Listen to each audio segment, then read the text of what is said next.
ये वीडियो आपके लिए बहुत इंपॉर्टेंट होने वाली है। बहुत ध्यान से देखिएगा, एक नंबर आप पक्का करके आओगे। गारंटी हमारी है, विद इन सेकंड आप करोगे। जैसे आपके सामने पहला क्वेश्चन है कि रीता ने 10 रुपए में 15 खिलौने खरीद कर और 15 रुपए में 10 की दर से बेच दिया।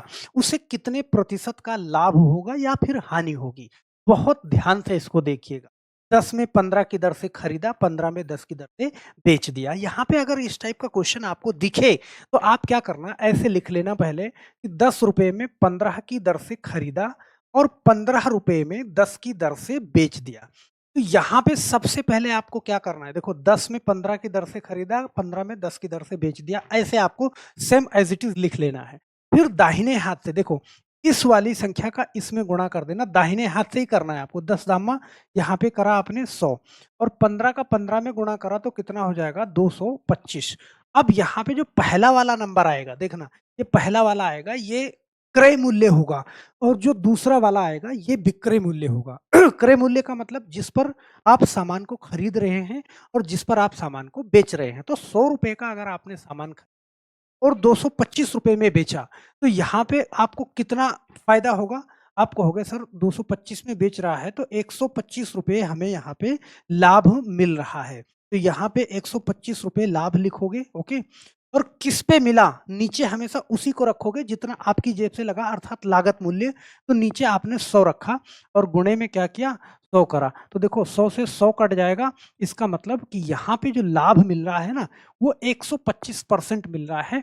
ऑप्शन नंबर बी वाला आपका सही हो जाए। एक सामान मैंने एक सवाल मैंने थोड़ा-सा वक़्त लिया, लेकिन ये अच्छे से समझ गए होंगे। अगला सवाल बहुत तेज़ी से लगाओगे। यहाँ पे देखना, ऐसे देखना।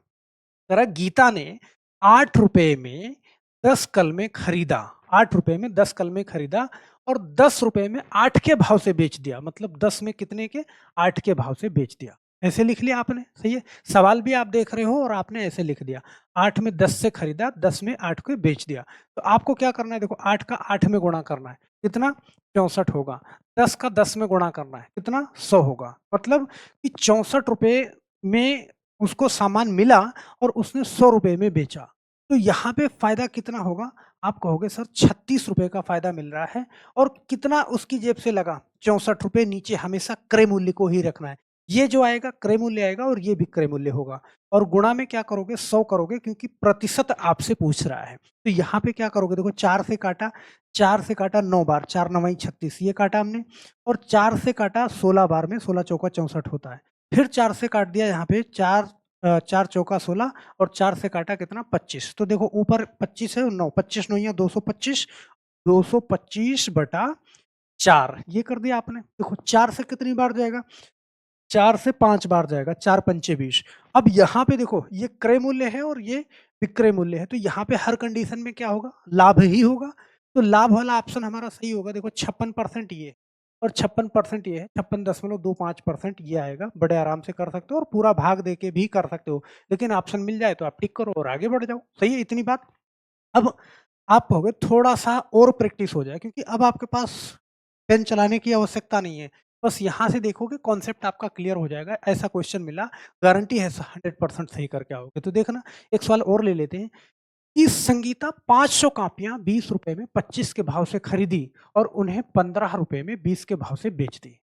अब आप कहोगे सर आप तो बता रहे थे कि 20 में 15 के भाव से खरीदी, 15 में 20 के भाव से बेच दी। इतना तो समझ में आ रहा है, लेकिन ये 500 कहाँ से आ गया? तो ये 500 सिर्फ आपको गुमराह करने के लिए दिया गया है, इसका कोई मतलब नहीं है। यहाँ पे 500 हो, 1000 हो, 2000 हो, कोई मतलब नहीं है। ये क्वांटिटी बता रहा है, क्वांटिटी बताए या ना बताए मामला सेम ही रहेगा। तो 20 रुपए में 15 कापियाँ खरीदा और 15 रुपए में 20 के भाव से बेच दिया। बस इसको हल कर दो। आप जानते हो कैसे हल करना है। 20 का 20 में गुणा करो, कितना होगा, 400। 15 का 15 में गुणा करो, कितना, 225। देखो अब यहाँ पे देखो एक चीज़ समझ में आनी चाहिए आपको। मैंने कहा ये क्रय मूल्य होता है और ये विक्रय मूल्य होता है। तो यहाँ पे इस समय क्रय मूल्य ज़्यादा है और विक्रय मूल्य कम है। तो बताओ लाभ होगा या हानि होगी? आप कहोगे सर बिल्कुल यहाँ पे हानि होगी, क्योंकि क्रय मूल्य 400 रुपए लगाया, 400 रुपए में खरीदा और 225 रुपए में बेच दिया। उसको नुकसान होगा, कितने का होगा? उसको 175 रुपए का नुकसान होगा। और किस पे? 400 पे उसकी जेब से जितना लगा है हमेशा क्रय मूल्य को ही यहाँ पे नीचे रखोगे और गुणे में 100 कर दोगे, सही है, क्योंकि प्रतिशत बताना है, प्रतिशत। तो देखो 0 से 2 जीरो काट दिया आपने, ये काम हो गया। 4 से 175 को भाग करना है, तो 4 से 175 को देखो, 4 चौके 16, ये हो गया, सही है। यहाँ पे 1 बचा, 4 तिहाई 12, 43। अब ऑप्शन आपने एक बार नजर दौड़ा लिया, ये टिक कर दिया आपने।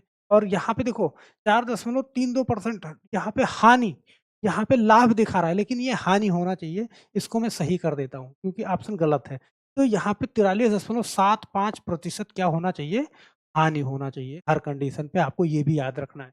कभी-कभी हानि वाला 43.75% हानि, 43.75% लाभ, दोनों ऑप्शन रहेगा तो फिर आप कन्फ्यूज हो जाओगे, सही है। अब यहाँ पे चलिए एक और क्वेश्चन लेते हैं। जैसे यहाँ पे देखना, कभी-कभी ये चीज़ अलग करके पूछ लेता है। यहाँ पे देखना इस सवाल को कि रमेश ने कुछ वस्तुएँ 5 में 4 के भाव से खरीदा और 8 में 6 के भाव से बेच दिया। अब आप कहोगे सर ये कौन-सी बला है? अभी तो आप कह रहे थे 5 में 4 के भाव से खरीदा, 4 में 5 के बेचा, 10 में 15 खरीदा, 15 में 10 बेचा। लेकिन यहाँ तो नंबर अलग-अलग है, सही है? ए, बी, सी, डी बन जाएगा।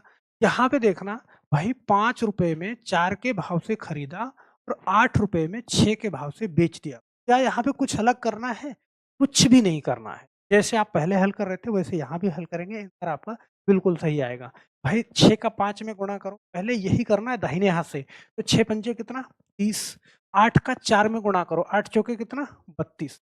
तो ₹30 का सामान है, ₹32 का आपने बेचा, ₹2 का फ़ायदा हुआ, किस पे ₹30 पे, और गुणा में 100 करोगे तो ये करा आपने। तो देखो 2 से आपने काटा कितनी बार में, 15 बार में।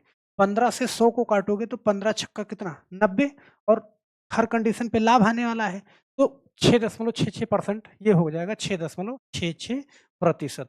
बाकी आप भाग भी दे सकते हो कुछ, लेकिन इतनी कैलकुलेशन अगर आप तैयारी कर रहे हो तो उतना तो है ही है आपके पास। चलो यहाँ पे एक सवाल और ले लेते हैं कि आपके मन का कंफ्यूजन हमेशा के लिए दूर हो जाए। जैसे आपके सामने ये सवाल है कि ₹10 में 12 की दर से खरीद रहा है और ₹20 में 16 की दर से बेच रहा है।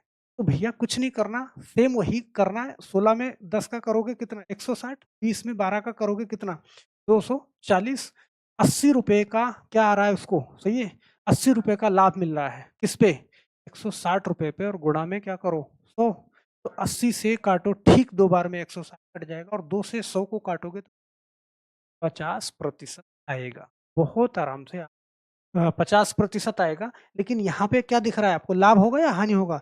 यहाँ पे क्या दे रहा है आपको, लाभ होगा, क्योंकि क्रय मूल्य कम है और विक्रय मूल्य ज़्यादा है। देखो ऑप्शन में दोनों दिया हुआ है, तो 50% क्या होगा, लाभ होगा।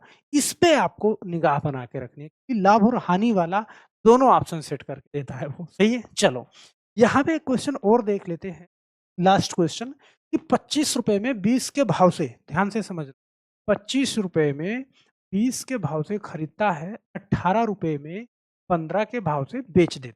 यहाँ पे देखना, तो आप क्या करोगे, 15 का 25 में करोगे, सही है, तो 15 का 25 में करोगे कितना हो जाएगा, देखना 15 पचे 75 के 5 हासिल 7, और 15 दूना 3, ये 375। 18 का 20 में करोगे तो 18 दूना 36, 360। यहाँ पे देखो हानि आएगा या लाभ आएगा, सवाल देख के ही बता दोगे, हानि होगी। ₹375 क्रय मूल्य और ₹360 विक्रय मूल्य, कितना नुकसान हो रहा है उसको, तो 375 का खरीदा था, 360 में बिक रहा है, ₹15 का नुकसान हो रहा है किस पे, 375 पे, और गुणा में क्या करोगे 100 करोगे। तो देखो इस 15 से आप काटो, 15 से काटोगे तो 15 दूना 30, और 15 पचे 75, 25 बार कटेगा, और इस 25 से काटोगे तो यहाँ पे क्या आएगा 4% आएगा। लेकिन आपको ये ध्यान देना है, देखो 4% लाभ भी ऑप्शन में, 4% हानि भी है। तो आप इस चीज से देखोगे ना, क्रय मूल्य 375 और विक्रय मूल्य 360 है, तो इस कंडीशन पे क्या होगा, आपको 4% की हानि आएगी। तो हम आशा करते हैं ना कि अगर ऐसा सवाल मिला विद इन सेकंड आप करके आओगे, एकदम गारंटी है। और ये चीज आपको अगर समझ में आ गई है मेरे भाई, तो अब आप कॉपी और पेन ढूंढने नहीं जाओगे ना, तो इसको प्रैक्टिस करोगे। अगर समझ में आ गया है तो आप अपने मन से इस क्वेश्चन का जवाब देना, ठीक है, कि अजय ने 80 टाफियां ₹5 में 4 के भाव से खरीद कर ₹4 में 5 के भाव से बेच दिया, बताइए उसे कितने प्रतिशत लाभ या हानि होगा। तो फटाफट से आप कमेंट करेंगे नीचे कमेंट बॉक्स में, हम आशा करते हैं कि आप इसका जवाब ज़रूर देंगे। अगर चैनल पे नए हैं, तो चैनल को सब्सक्राइब ज़रूर कर लीजिएगा। जाते-जाते वीडियो को लाइक करना बिल्कुल नहीं। बस आज के लिए इतना ही, फिर मिलते हैं वीडियो में, तब तक बहुत-बहुत जय हिंद।